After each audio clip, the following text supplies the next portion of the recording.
নিলামে উঠেছে ইতিহাস গড়া গেইলের ব্যাট। দলে গেইল মানে একজন মারকুটে ব্যাটসম্যানের নাম। অভিনন্দন আর প্রশংসার জোয়ারে ভাসছে ক্যারিবিয়ান ব্যাটসম্যানের ক্রিস গেইল। টি-টোয়েন্টিতে অবিশ্বাস্য এক মাইলফলক স্পর্শ করে ফেলেছেন ক্রিস গেইল।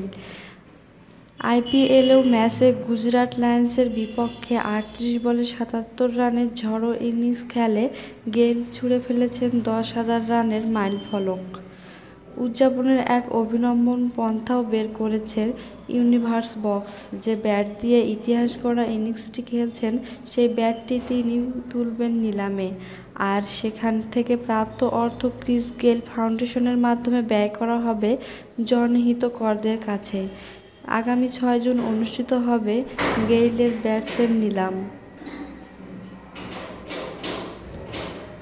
আমাদের ভিডিওটি ভালো লাগলে লাইক, কমেন্ট এবং সাবস্ক্রাইব করতে ভুলবেন না।